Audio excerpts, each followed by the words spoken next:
Good afternoon, my fellow senators. I rise today in support and as a proud co-author of SCR 21, I want to thank my colleague from Los Angeles for bringing it forward. This resolution commemorates February as Black History Month, which is a time of reflection, celebration, and renewed commitment. Black Californians have been instrumental in shaping our state, from civil rights activism to advancements in medicine, science, business, and the arts. We must continue investing in policies that support advocacy, expand educational opportunities, and power economic growth for our Black communities.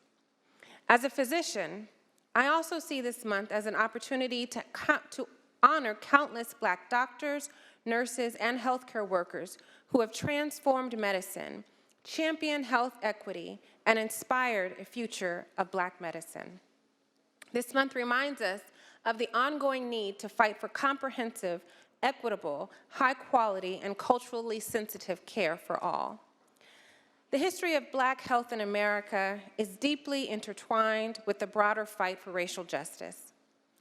While we as medical professionals take an oath to care for all, unfortunately, Black individuals have long faced systemic barriers to receiving that care.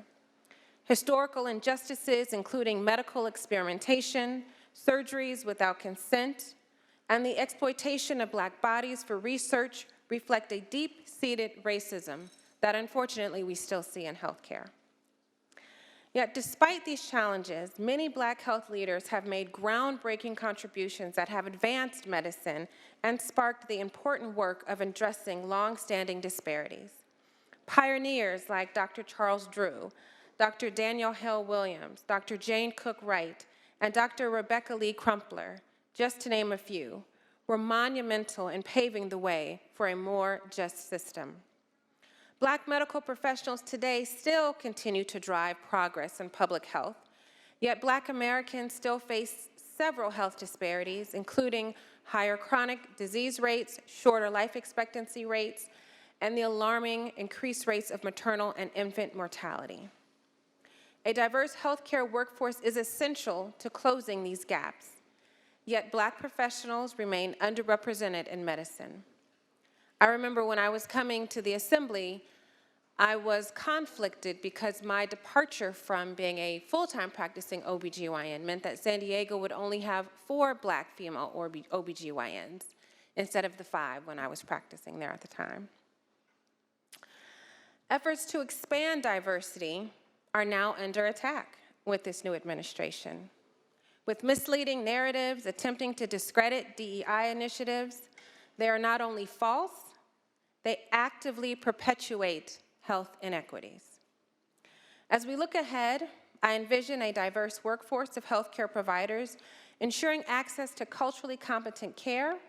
I see technology advancing healthcare system, but we must ensure that we prevent these from creating and advancing some of the biases in healthcare that we have seen before.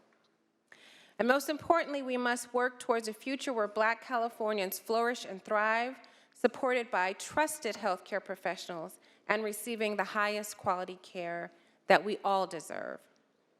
We must celebrate Black History Month in its entirety, honoring the past, recognizing the present, and building for the future.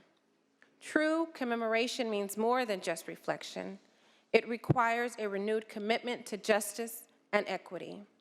The work of dismantling systemic racism is far from over, and our policy decisions must reflect a steadfast dedication to a fair and inclusive California. Let this be a call to action for all of us to uplift, support, and advocate for Black communities. Let us champion policies that promote equity and access and the opportunity for all. And with that, I respectfully ask for an aye vote on SCR 21. Thank you.